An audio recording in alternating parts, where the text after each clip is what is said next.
When I first started making videos, it was chaos. I'd spend hours trying to piece things together, finding stock footage, syncing audio, figuring out how to get transitions to look halfway decent. And don't even get me started on trying to make it all fit the style I was going for. It was frustrating, time-consuming, and honestly, it sucked all the fun out of the creative process. But then recently, I came across InVideo's new 3.0 update. And no, this isn't one of those overhyped tools that promises the world and leaves you disappointed. It's genuinely impressive. Today, I'm going to show you exactly why. Now, I have to admit something up front. I've used InVideo before, back in its earlier versions, and I wasn't exactly blown away. It wasn't bad, but it didn't feel intuitive, and the results weren't always what I wanted. It felt clunky at times, and there were moments when I'd try to edit something and end up more frustrated than when I started. So, when I heard about InVideo 3.0, I wasn't expecting much. But wow, this version is a whole different story. What sets InVideo 3.0 apart is how streamlined everything feels now. The interface is cleaner, the features are smarter, and the results are on a completely different level. I mean, the quality of the videos you can create now is night and day compared to before. It's like they took all the feedback from users, scrapped what wasn't working, and rebuilt it from the ground up. For example, in the old version, I'd feel like I was spending more time fixing the AI-generated videos than actually creating something new. But now, the AI isn't just faster, it's actually accurate. It understands what you're asking for and delivers results that feel professional and polished. Honestly, it makes me wonder why I didn't just wait for 3.0 to roll out in the first place. Alright, enough backstory. Let's get into how this actually works because I want you to see for yourself what makes it so great. The first thing you need to do is sign up for an account using the link in the description. You can start for free, and I'll get into the pricing options a little later. When you first log into InVideo, the layout is super clean. Nothing feels confusing or overwhelming.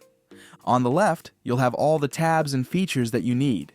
Underneath Plugins, you'll find an option to clone your voice for voiceovers, generate a clip from a prompt, generate an image from a prompt, turn text into a title clip, and you'll have access to a presets library where you can add your own presets.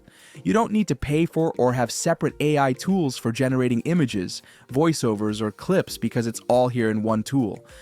I'll break down the feature that I use the most in this video. Click on Home, and then Create AI Video.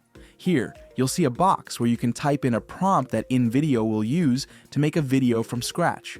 Underneath, you'll see some more specific options like Create Short Video, Make Explainer Video, and so on.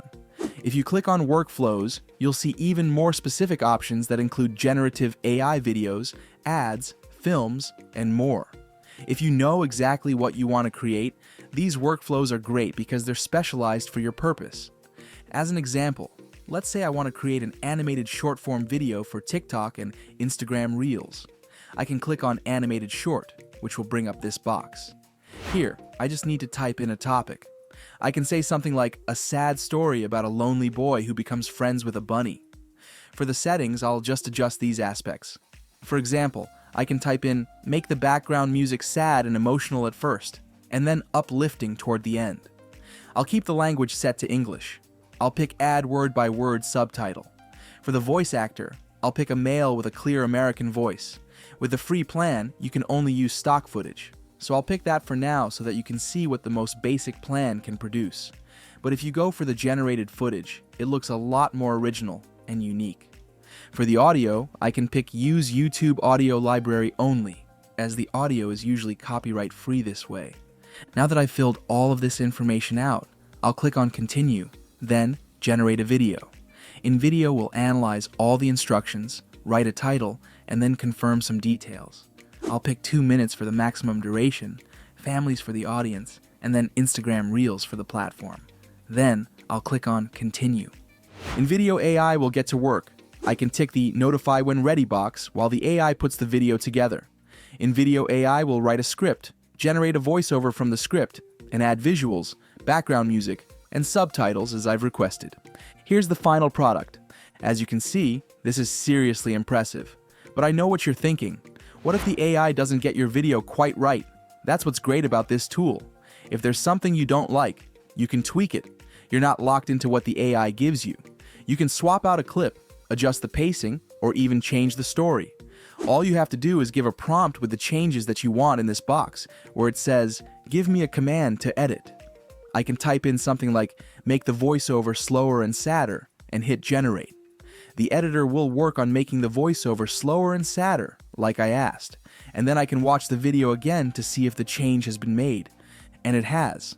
You can also click on Edit and make changes manually if there's something specific you want to change. If you click on Media, you'll be able to change the specific images. You can click on Music to change the audio. And you can click on Script to change what's being said, or to add punctuation to create pauses where you want them. If you click on Settings, you'll be able to control more specific features like the overlay, transition, subtitle, and text presets, as well as the volumes. Under Characters, you can add more voices if you want dialogue, which is a very handy feature. This tool is super intuitive, even if you've never used editing software before. It's better than most video generation platforms out there right now, including the old version of InVideo itself. It's also a lot faster. One of the biggest frustrations with AI tools is how slow they can be when processing complex content. But this version of InVideo, it's fast. I'm talking minutes, not hours. That's really important, especially if you're like me and tend to procrastinate until the last minute. Now, let's talk about pricing. You can start with the free plan, which gives you 10 AI minutes per week and 4 exports per week with watermarks. You don't get voice cloning or generative credits with this, and you only get 10 gigabytes of storage. This is great for just playing around with the platform, and it can get the job done if you want to create videos with stock footage and don't mind having watermarks, especially at the start. Then, there's the Plus plan where you get more minutes, 60 seconds of generative credits, 2 voice clones, 100 gigabytes of storage, and unlimited exports for one user. The Max plan has more of everything, and the generative plan has the same features as the Max plan, but with 15 minutes of generative credits instead of 60 seconds. You can also add on generative credits and boosts if that's what you need, and I appreciate this flexibility. The plan you choose depends on what you're planning to use InVideo for, and also how often you'll use it. If you want AI visuals in your videos instead of stock footage, the generative plan has the best value. If you're more interested in creating tutorials, or if you want stock footage for things like ads, then the Plus or Max plans might be best. No matter which plan you go for, I think the pricing is more than worth it. If I had to hire somebody to make just the one video I showed you today, it would work out to be the same cost, if not more expensive, than any of these plans. So, is InVideo 3.0 perfect? No tool is. But does it make creating videos easier, faster, and way more fun? Absolutely. And for me, that's what matters most. Now, if you've been on the fence about trying it out, my advice is simple. Go for it. Start small, experiment with a few features, and see what you can create. You might be surprised at just how much this tool can do, and how much time and stress it saves you in the process. Have you tried this updated version of InVideo? Or will you be trying it out for the first time? Let me know in the comments. And if you found this helpful, don't forget to like and subscribe for more videos like this.